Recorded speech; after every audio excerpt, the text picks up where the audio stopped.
Good morning, good afternoon, and good evening, and welcome to Straight Talk on 106.9 The XFM. I'm your host, Bill Paul, and on today's show, we're going to be inspired because we're going to be talking about the annual Inspirational Expo. And this is happening at the Church of St. Jude and in London, Fanshawe Road at Adelaide North. And it's happening Saturday, January the 26th of 2013. I'm going to have to get used to saying that. And the inspiring leader of that expo is Hank Kettelaars. He's been with us here before. He's also involved with a group on Sunday nights called The Seekers that I'm proud to say that I'm a part of. And Hank, welcome back to the show. Oh, it's nice to be here, Bill. It's good to have this opportunity to share how to get inspired. Well, now that you're with us, you brought a guest with you today. Mm-hmm. So why don't you introduce your guest? Well, the guest that I have with me is Brendan. And Brendan came to Seekers 3 years ago or so and was inspired by what Seekers was doing. So what he did was he took the same idea and applied it to young people instead of us typical old folks. And basically now it has grown into 60 different organizations across the world via the internet. And wow. I'm so proud of what he's doing because, after all, it's youth that really needs to be inspired. All right. And Brendan, welcome to the show. Thanks for having me, Bill. Is it Culleton? Culleton, yeah. Yeah, all right. And now I've met you through Here and there. Paradigm Shift and other groups. So tell us what Paradigm Shift is. Well, like Hank was saying, what it was when it started, it was originally called Paradigm Shift Fanshawe, and it still is Paradigm Shift Fanshawe, which is why it's great to actually be back here in the college, because it started when I was a student here. I'm now a graduate from the television broadcasting stream. And like Hank was saying, the Seekers was just every Sunday night they would have different guests come out, and then it would be a circle to conversation and really just encouraging like open-mindedness and topics that we don't usually get to talk about in regular public sphere. So things could be related to like spirituality or something entirely different from spirituality. And what I wanted to be able to do is at that time I was going through a lot of self-discovery of my own, and I was learning a lot of stuff. I was reading a lot of books in bookstores that had never really been encouraged to me through the school system, so to speak, but I was really interested in it. So even things like parapsychology or UFO topics or psychic phenomenon, things like this. And as I got interested in that, I knew that there were other people who were becoming more interested as well. So I needed to find a way to reach out and connect with them. So what we did, it was me and a few friends, we started a club in Fanshawe College, which is called Paradigm Shift Fanshawe, and it still exists. And we do have meetings that are going to be coming up this semester in the school. So for anybody who's in the college, keep an eye open for posters for that. And the website, if you go to paradigmshiftcentral.com, you'll find it through there as well. But what the club is, and it's more than just a club, it's an opportunity for community to come together both physically and digitally to be able to practice having conversations, because I think the big thing is simply to practice. Oftentimes we have all these ideas, but it's just us sitting at our computer spending time by ourselves. It's not until we actually engage with another person, physically sitting in a room with them and actually share that same like vibrational space, where there's that extra bit of magic that happens. So it's bringing physical community together. So especially for something in the college, that's where I think it's really important. And since then, it expanded over the summer into Paradigm Shift London, and since then we actually started doing our own radio show through the internet, and it's just called Paradigm Shift Radio. So facebook.com/Paradigm Shift Radio for anybody interested in that.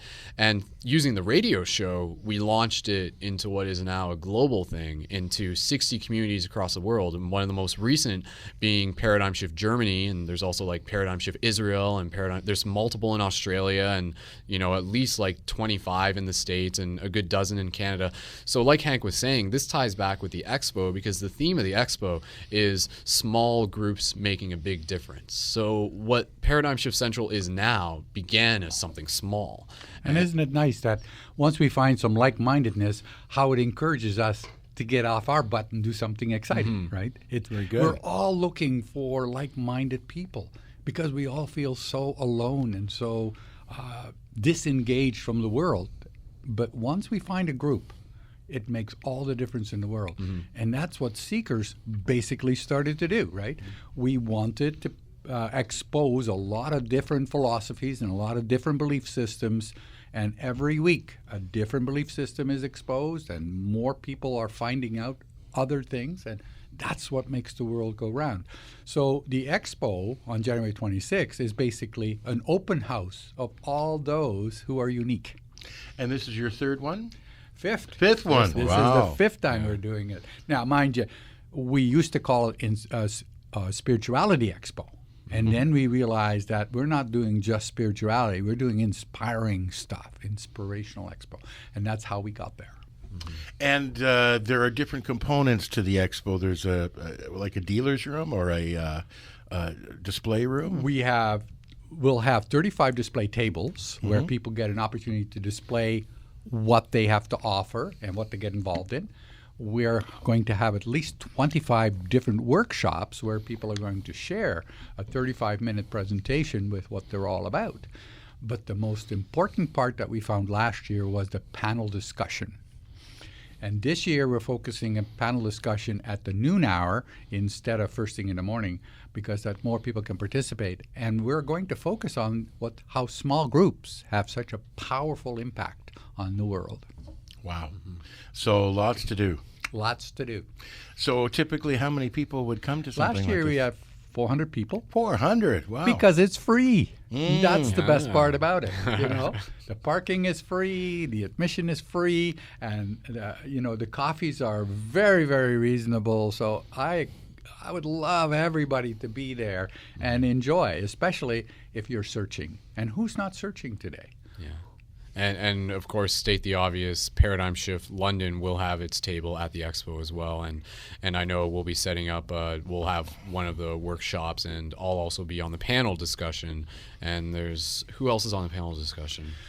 The panel discussion, it will be a person representing the Argyle community, Nancy McSloy. We're going to have, I wish I brought more information because I don't have that handy. But all that stuff is on the website, of course. Which is londonseekers.org, londonseekers.org. And I've been working for the last 3 days on getting that website up, and it's still not perfect yet because more and more people are signing up. Have a look. You'll be inspired. Now, the London Seekers itself is every Sunday night at 7 p.m.? 8 years old now. Wow. At St. Jude? Yeah. And I got to put a plug in myself. April 14th, right on your list here, it says Bill Paul, sounds like me, moderator of the Socrates Cafe. We're talking about the meaning of life. And we'll be talking about the Socrates Cafe. And Brendan, when you were talking about your introduction to Paradigm Shift, it sounded almost like an introduction to Socrates Cafe. Very similar. Because Socrates Cafe was started in California many, many years ago to get people away from their computers for a few hours a month to have real face time with each other and discuss in a circle different issues. So we get together once a month at the London Public Library. We've been there for 10 years now. I know. I've joined you several times. It was really a fun thing to do. And so has Brendan. Yeah, so, a few times, yeah. And we pick a different topic every month, something on politics or philosophy or spirituality. I noticed that the group doubles in size when we do religion or UFOs. Isn't that interesting? Absolutely. And then, of course, the best part, don't tell anybody, but the best part is after the Socrates Cafe, right? Oh, when yeah. You go across right. the street. We go Scott's across the Corner, street to Coffee Culture. Okay. And we'll sit there for 2 hours and talk about what we just talked about. That's right. Absolutely awesome. So, and we actually have one guy, Tony Martin, who drives in from Michigan to come to 2 hours to Socrates Cafe and then 2 hours for the coffee, and then jumps back in his car and drives home to Michigan again. It means a lot to him. Yeah. So I'm very proud of the fact that people will come from miles around to join that discussion. And why not? And we've got a website, Socrates Cafe London, so you can check what topics are coming up and what we've talked about. And it seems that the more of these organizations that are around, the more people will be up and talking. And you find that if people belong to one organization, they probably belong to five. Yeah. And so the people that are involved are really involved. Yeah. Well, the number one issue today in this world is still depression, isn't it? A lot of people are depressed. And what depression is all about is when we forget to listen inside, to our inside voice, right? When we forget to be authentic, and that's when depression sets in. So Listen to your gut. absolutely.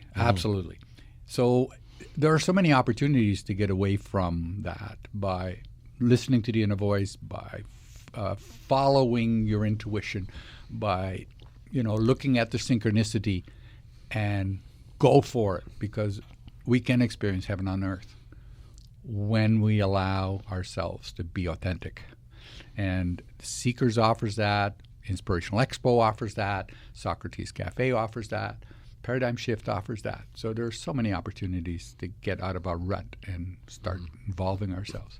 Yeah, like I was going to say a big part of what motivated me to do the whole Paradigm Shift London thing, because when you look at, me being in that youth demographic, I sort of see it firsthand, and there's so many kids who are very apathetic or complacent, I guess you could say. So part of what the community is, it's also a support network, because there's a lot of work that begins, or there's a lot of work that we need to do, but it begins inside. A lot of times we have these frustrations and we're always externalizing it. We always just like turn to the Xbox and just distract ourselves for a little bit while longer, but never really confront the issues at hand.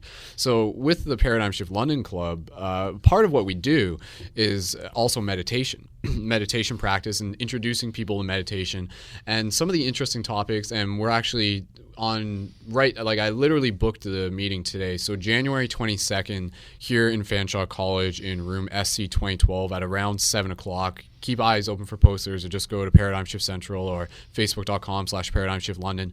But what we're going to be talking about for the first class, or not, and it's not class, but first meeting, is going to be the topic of lucid dreaming and astral projection. So exploring the dreams is always something that I think is a good introductory topic to a lot of people, because everybody dreams, right? And I think for me, a big, sort of the big thing that I sort of want to be able to get across to people without even having to tell them directly, but more sort of like helping them remember in their own way, is this idea, and they've heard it before, is this idea that like we are more than our physical bodies. So even if they want to use the term spirit, if that's something they're familiar with, that's fine.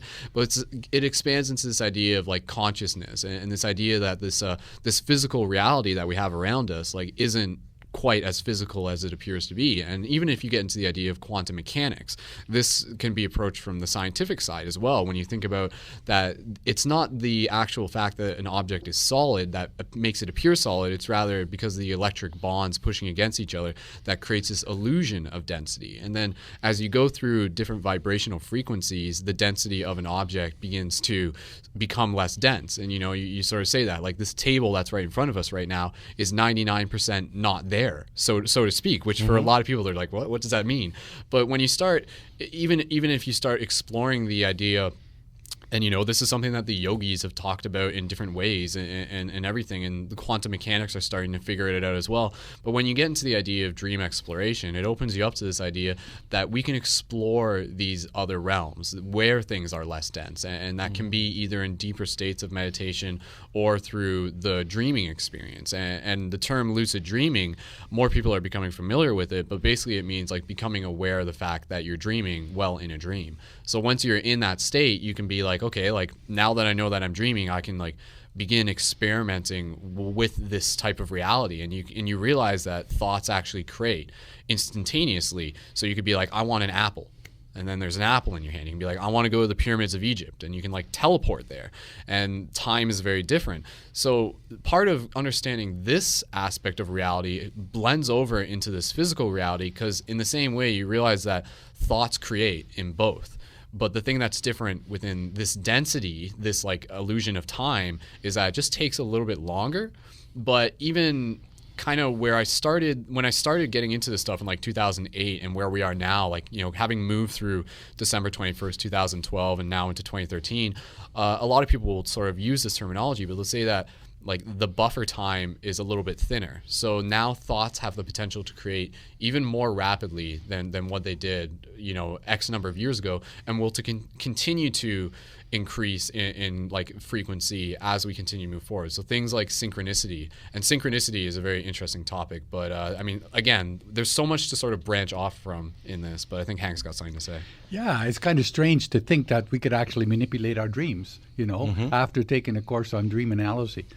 Years ago, I learned that we don't have to be a victim to our dreams. Inside of our dreams, we can actually learn to shift as we do our thoughts. When thoughts or fear come our way, well, we can go into that fear, or we can actually take our charge and change our attitude. And just shifting our attitude is a very powerful skill.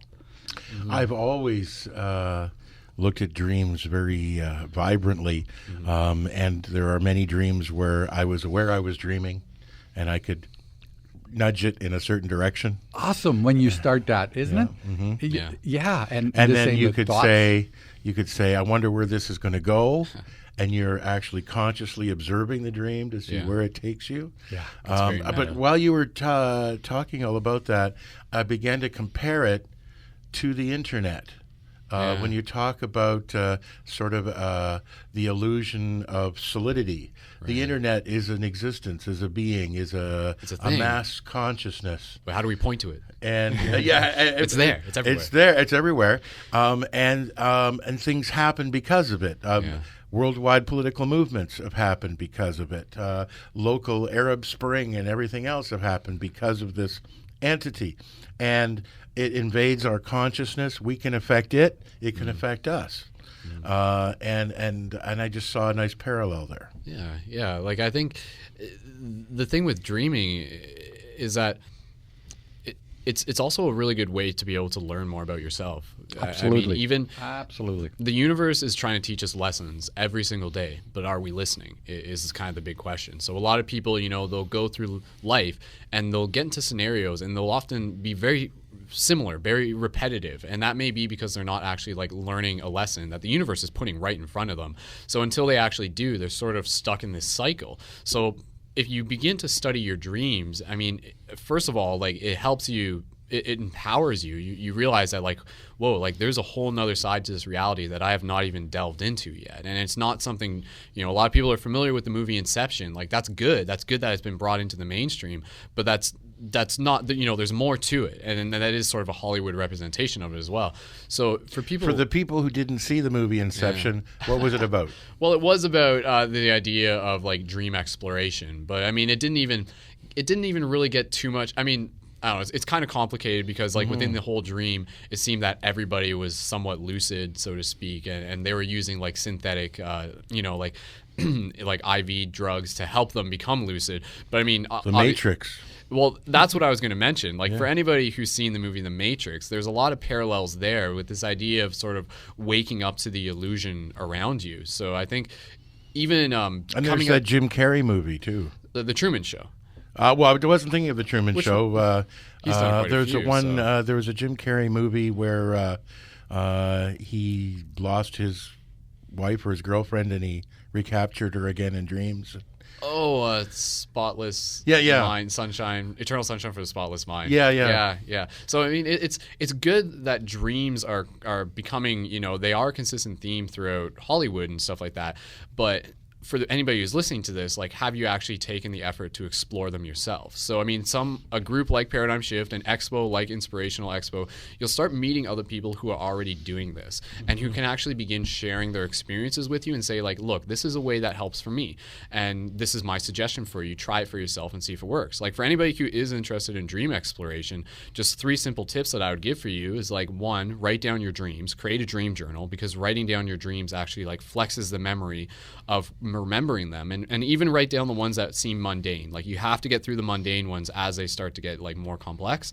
2 would be, like, meditation, and again, this is something that you can start to learn from people, or you can just begin focusing on your breath. Just sit there and just, like, focus on your breath, and just focus on your breath for 5 minutes, and just try that. And then the awareness that you gain through meditation will lead over into your consciousness awakening within dreams. And then also, to help you wake up in dreams, you want to practice being more awake in the present reality. So even something as silly as it sounds, do reality checks. So right now, like, you're listening to this radio show, like you, the listener. Are you awake right now? Like you're listening to some guy talking about dreaming, and you might be like at home or in a car or something. Like, are you awake right now? Just double check. And if you're driving, I hope you are. And that's the point. Absolutely. And a simple way to check if you're awake, and again, it sounds silly, but try pulling your finger. And if your finger is, if you're awake, then it's obviously nothing's going to happen. But if you're dreaming, your finger might sort of stretch out and be rubbery, and you'll be like, whoa, that's odd. But the point is, as you develop these habits within the waking life, something as silly as like pulling your finger, or even just like jumping up off the ground to see if you float, then you're going to start doing those habits within your dreams. And then those are going to begin to become triggers to help you become lucid within your dreams. And then it gets deeper and deeper and deeper. So. And I know lots of artists who get their inspiration from their dreams, musicians, Einstein writers, was huge. He scientists. loved his dreams. Yeah. So there's a lot to be said for remembering your dreams. Yeah. I used to keep a notebook beside my bed all the time, still do. I used to have a tape recorder beside my bed. That's a good idea too. And because I found that it was easier for me to not even quite wake up, but talk into the tape recorder. Yeah, without having to even do physical stuff. You're just sort of, that's a good idea. When I was 6 years old, I had my most important dream. I dreamed up the universal engine that would run forever, creating power for all mankind. And I'm 6 years old. I'm going, this is brilliant. I just got to get a pencil and write this down so I won't forget the secret that, and I can give this to mankind. And so I'm looking around the room for a pencil. I'm not quite awake, but I'm not asleep. And I pick up a pencil and I'm writing down. And I go, what is the secret to this great engine of industry? And I looked when I woke. I said, I can hardly wait to see what the answer is. I went to sleep again, and so I could wake up and look what I'd written. But I didn't look at it before I wrote it. And then I woke up and I said, well, here's the answer to everything. And I wrote down, I had written a pencil. Pencil. And there was one of two things. Either the pencil was the secret of everything because you could write down all your ideas, or I was so desperate to find a pencil that's what I wrote down. Oh, okay. You got derailed from your original intention. Yeah, that's right. So always have that pencil handy. Yeah, and set intentions. The closer we are and the more powerful we are with our intention, the more our reality becomes truth. So that's what we're inspiring. We're inspiring to look beyond yourself. There'll be at least 30 different workshops, 30 different display tables, 25 workshops, and get inspired. That's what it's all about because, we are all so unique and different, and there isn't any one journey for anyone. We need to follow our own gut feelings, and we need to follow our own personal desires, and that's what the Inspirational Expo offers. And recognize that it just takes one person to inspire someone else and become a small little group to have a big, powerful impact. Mm-hmm. Yeah. And create 60 groups around the world. I know. Absolutely. I'd also like to mention London Seekers is on Sunday night, 7 p.m. at the same place, the St. Church of St. Jude, Adelaide and Fanshawe Road. And just some of the topics that are coming up. Rob Johnson of Seekers says, bring a book that changed your view of life, and you can all discuss different books. Then Soul Star Wellness and Energy Healing, and then Spiritual Intuitive Journey of the Fool. Inspirational Expo coming up. Psychic Medium Connecting to Spirit. Sacred Circle Dance. Sound Healer and the Sound of Love. Bruce Tallman, who I read in the Free Press quite a bit, talking about spiritual counseling and having an adult faith. Ekankar Clergy Spiritual, and devotional yoga chanting. A Gateway to Keep Peace, Embracing Anger with Mindfulness. Visioning, Where Should We Take the Seekers Group? A holistic health practitioner, Healing Your Energy Body. And a moderator of Socrates Cafe on the meaning of life. So you've got quite a variety of things coming up, and that's Sunday nights at 7 at St. Jude's Church. And Inspirational Expo is going to be a combination of that and a lot more, and that's Saturday, January 26th at the Church of St. Jude. It starts at 10 a.m., and what's happening in the morning? Well, in the morning there'll be display tables. At 12:30, we go into the large hall and have a panel discussion with 4 panelists talking about how small groups have impacted us so far, and encourage everyone to look at within and see what it is they want to, how to make a world a better place to live. And then in the afternoon, we open it up again with the display tables as well as lots of workshops. Is there a place to get lunch somewhere? Oh, absolutely. We'll feed you. We'll feed you at a very reasonable price as well. Okay, well, I'm going to give you each a chance to do final comments today. First of all, we're going to have Brendan Culleton from Paradigm Shift London. What are your thoughts today? I would just like to remind people that Paradigm Shift London does have regular meetings outside of the college, and those are every Friday at 6:30 p.m. at the downtown yoga studio. So if everybody just goes to paradigmshiftcentral.com, all the information's there. And I just remind people that we do have our own weekly radio show, Paradigm Shift Radio, which is through that website, but go to facebook.com/Paradigm Shift Radio. And the last episode that we had was actually, it focused a lot around chakras. So if that's a topic you might be interested in, check that. That was episode 29. And again, for anybody who's in Fanshawe College, keep an eye open because we will be getting some posters up around there. And I think the big overall message that I want to get across is that I just think this is about building the tribe. And take that how you mean it, like, you know, what it means to you, but it's a pretty empowering thing. And as we've all discussed here today, it's a very inspiring thing. So aspire to inspire, I think, is the purpose here today. And Hank Kettler is the final word. If you're seeking, londonseekers.org. And if you can't find what you're looking for this month, check again next month, because it's always different. We've had over 200 different types of topics discussed, and it constantly grows. And the beauty of what happened at Seekers is it doesn't grow into a big community because people are always finding a new path for themselves, and there's always new people coming. So it's an exciting place to be on Sunday nights. And Inspirational Expo is coming up January 26th, also at St. Jude's. That'll be all day long. So and it's free, Bill. It's free. It's free from 10 a.m. to 6 p.m. So make sure to take that day off from what you're doing and go down and be inspired. And if you want to volunteer, we'll accept those too. Just give me a call or check it through londonseekers.org, Inspirational Expo, and my phone number will be there. I would like to thank my guests today, Hank Kettler and Brendan Culleton, and thank you both for being here. Thanks a lot, Bill. Thanks a lot, Bill.